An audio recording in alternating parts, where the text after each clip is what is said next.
Good morning friend, আমি পূবালি। আশা করি আপনারা সবাই খুব ভালো আছেন। আমিও খুব ভালো আছি। অ্যাকচুয়ালি দেখুন, আমরা যারা ছাদ বাগান করি তাদের বাগানে তো মোটামুটি দু চারটে ফল গাছ থাকেই।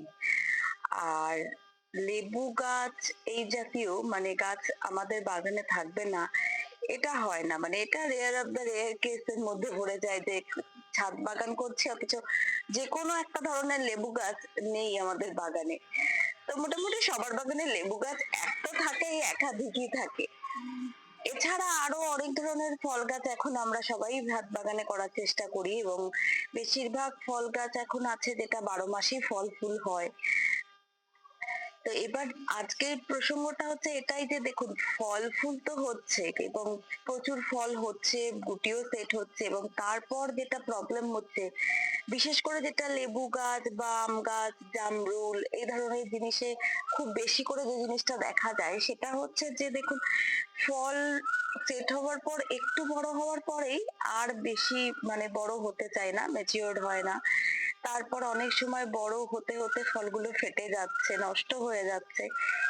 এবার এগুলো সত্যি খুব কষ্টের, কারণ আমাদের বাগানে কত আর হয় বলুন, খুবই কষ্ট করে কিছু পরিমাণ জিনিস আমরা রেডি করি, তো তাতে যদি নষ্ট হয় এইভাবে, এবার কিছু তো পাখিতে খাবেই, তাদের জন্য তো কিছু রাখতেই হয়।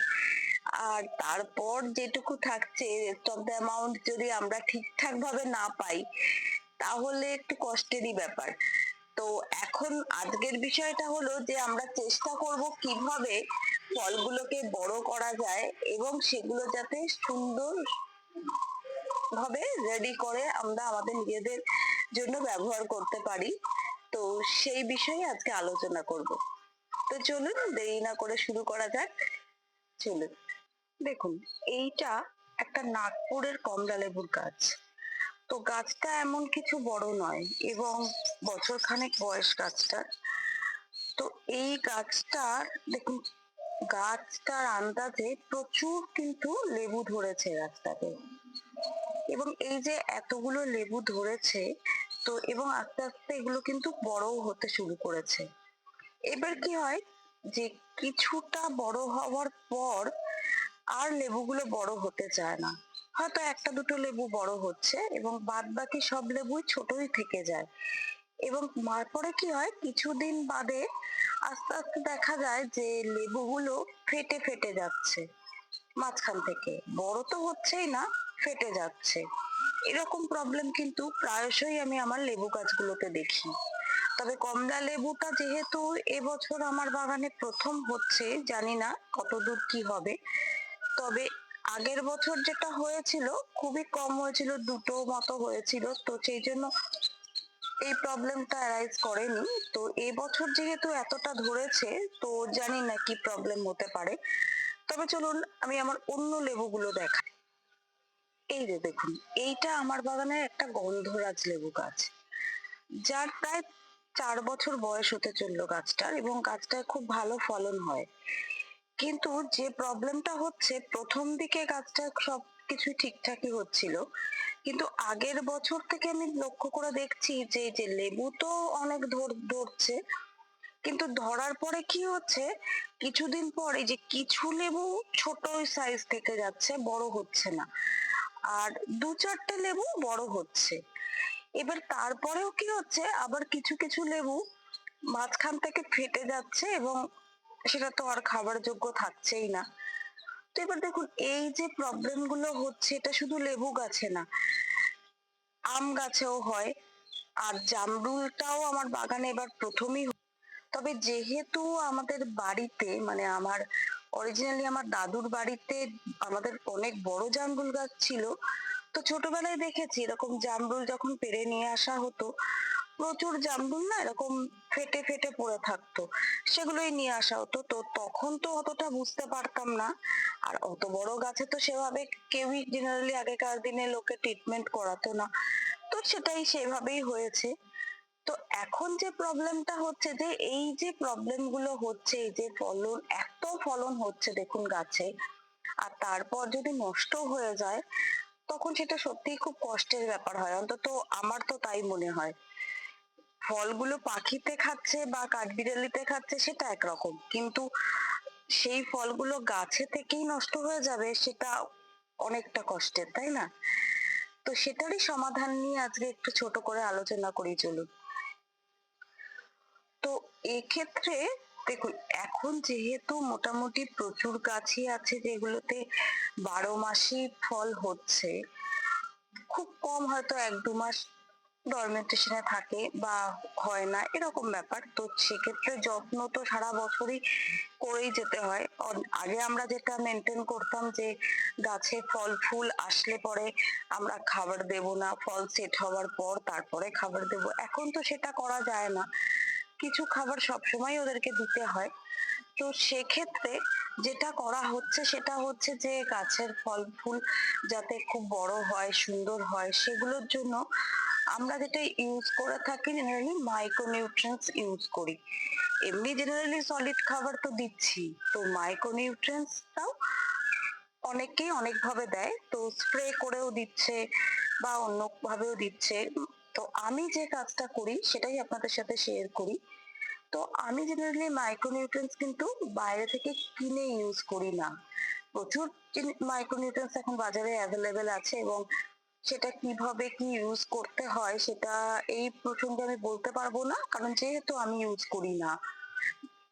তবে যদি আপনারা কেনা মাইক্রোনিউট্রিয়েন্টস ইউজ করেন তাহলে সেক্ষেত্রে দোকানে জিজ্ঞেস করলে দোকান থেকেই জানিয়ে দেবে তার পরিমাপ, বা যে বটলটা কিনবেন তার পেছনে তার মাপ তো দেওয়া থাকেই কিভাবে কতটা ইউজ করতে হবে। তো আমি যেটা করি সেটা হচ্ছে, দেখুন, আমি একটা পাক জল রেডি করে রাখি, এবং যার কথা আমি বারবারই আপনাদের সাথে শেয়ার করেছি, আবারও বলে দিই যে আমি যে পাক জলটা রেডি করি তার মধ্যে আমি কি কি দিই এবং কিভাবে সেটাকে রেডি করি, এবং সেটাই কিন্তু আমার এই গাছগুলোর মাইক্রোনিউট্রিয়েন্টস এর অভাব পূরণ করে দিচ্ছে। অ্যাকচুয়ালি দেখুন, আপনাদের আমি একবার গাছগুলো শেয়ার করি এই কারণেই যে আমার গাছ কিন্তু যথেষ্ট হেলদি, এবং প্রচুর পরিমাণে, মানে একটা ছোট গাছ অনুযায়ী ছাদ বাগানে প্রচুর পরিমাণে কিন্তু ফুল ফল আমি পাই আমার গাছগুলো থেকে। তো সেই কারণেই আমি কিন্তু আলাদাভাবে মাইক্রোনিউট্রিয়েন্টস কোনোদিনই আর ইউজ করি না এখনো অব্দি।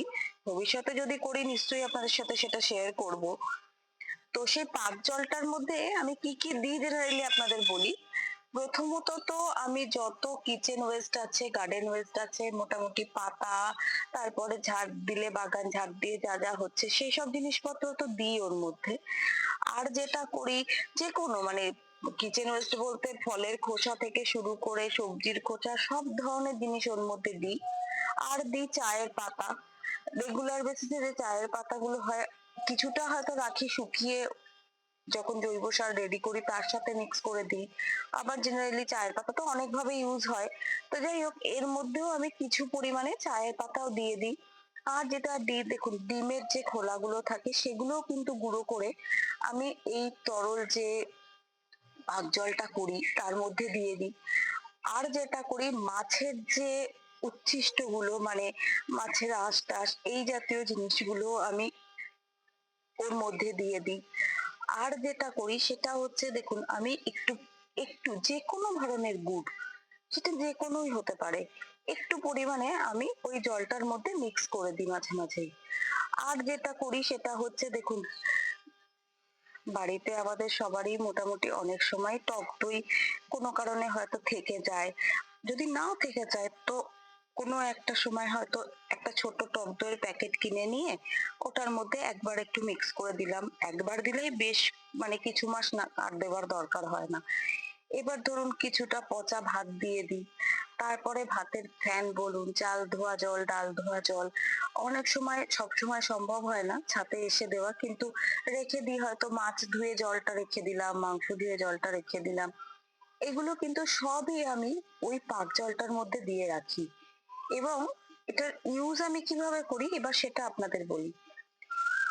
এটা ইউজ করি আমি কিন্তু একটু ঘন ঘনই দিই, এরকম না যে অনেকদিন পর পর বা মাসে দুবার এরকম দিই না।